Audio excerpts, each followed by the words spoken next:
From the king on two wheels to the kings of drag racing.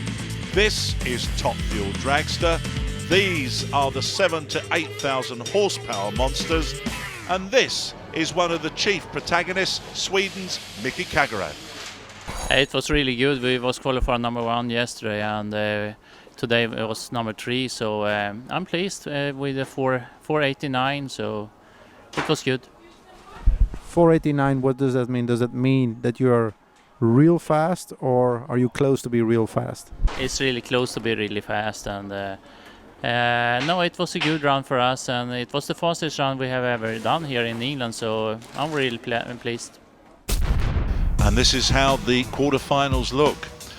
8 cars turned up here for the event this weekend. We've got all 8 in the quarterfinals. And the first pair that we're going to look at is that man that we've just been listening to, Sweden's Micke Kägerad in the Barco Express. And he finds himself up against the man from Denmark, that's Stig Nergård. Now then, Stig was our number 6 qualifier with a 5:59. Micke Kägerad a wee bit quicker than that, a 4.89 during qualifying.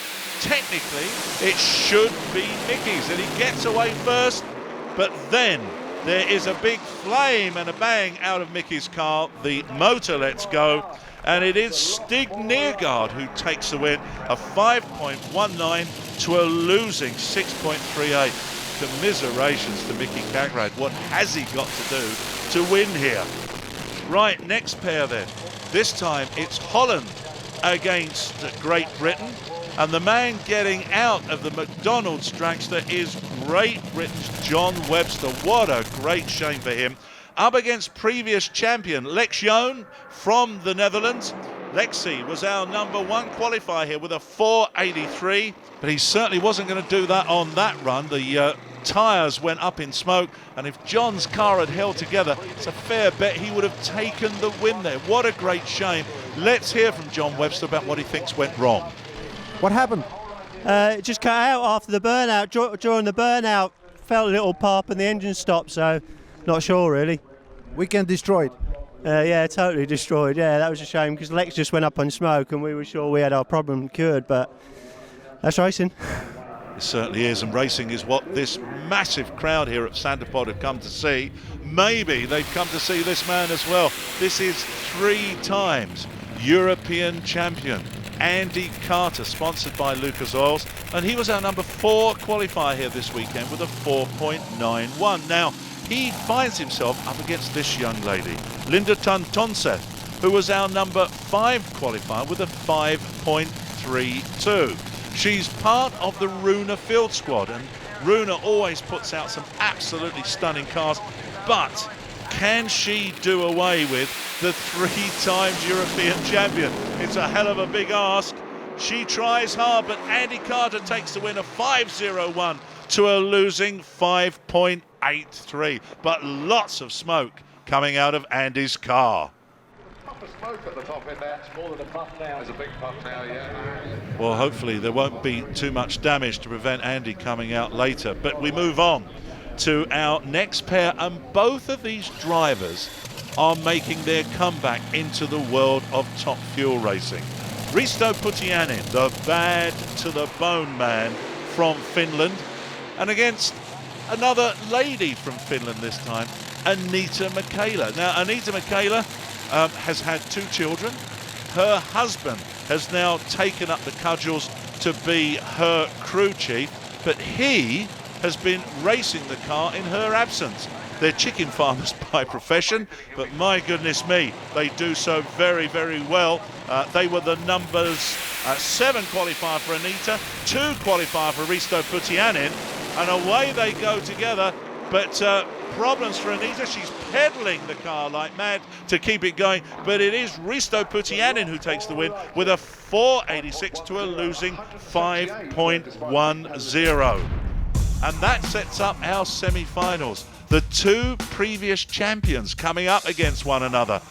This could be a rerun of last year's championship, where Lex lost the championship to Andy Carter by just 1 point. The crowd are on tiptoes for this one. Can Andy Carter do it again in this semi-final. Now we saw lots of damage, or a lot of smoke certainly, out of his car on that first run, and we also saw some damage to Lex Youn's machine. So the crew have been thrashing away in the pits during the break.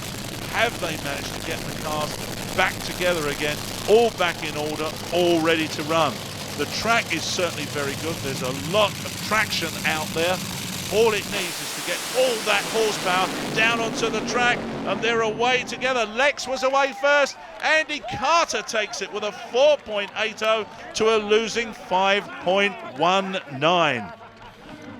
Lex, not the way you wanted to end your weekend here at SantaPod. Number 1 qualifier, but out in the semi-finals. What happened against Andy? Well, we were on a good pass. I had him on a whole shot. The reaction time was the best ever. But yeah, the track on the 8 mile is a little bit less than the left lane, so we start spinning the tires, and I tried to pedal it.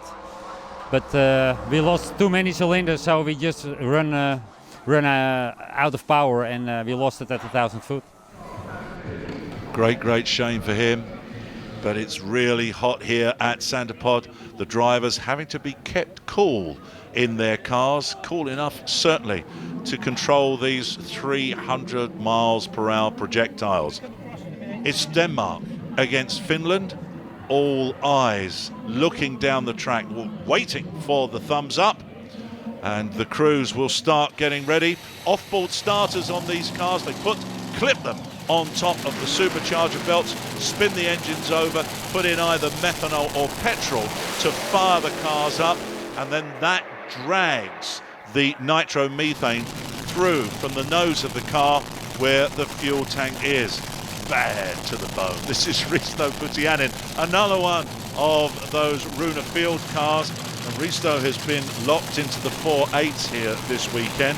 Stig Neergaard qualified with a 5.5 and took his quarterfinals win with a 5.19, so he's improving, he's getting quicker, but really it should be Risto's race. He goes away first, but then up in smoke go the tyres, and Stig Neergaard goes motoring by, takes the win with a 5.07 to a losing 5.69. Well done to Denmark and Stig Neergaard, and that sets up our final. It's Andy Carter. Can the Brit in front of all of his fans here at SantaPod take the win over Stig Neergaard? Stig sitting there very quiet as Andy comes through for the burnout. Now these cars, they put out all of that horsepower, and the crew chiefs have to ordain, they pre-ordain before the cars run when that power is going to be driven through a series of clutches to the rear axle, and it's the crew chiefs who get it all set right who normally dictate that their drivers will take the win. Which one of these two will it be? Will Andy Carter be on the way to being the 2009 Top Fuel champion, or will Stig get it? And away together, it's Andy Carter who's in the lead. Problems for Stig Neergaard. Carter takes the win, 4.90, great all the way through the weekend. Stig loses with a 7.87, but no wonder the Lucas Oil teams are happy. Andy, winning your home event here, the finals, how was it? Fantastic. Real tough weekend for the crew, for me. We started the season with a new car, untested. So, we had some issues in the first qualifiers, but we got the job done. I wanted to come to this event. I wanted to leave with a championship points, and I'm doing that. It's going to be tough this year for the others. How did it feel to have all these people here, your fans, and then winning? Felt absolutely fantastic. Yeah, we've had 65 guests this weekend, and the support from the people here has been phenomenal, and it's really spurred me on. How many horsepower do you have in this car? The Lucas Oil Dragster is 8,000 brake horsepower. And that's Andy smiling, let me tell you. Well done to him, and well done to all of the other FIA UEM drag racing champions from the first round at SantaPod in England.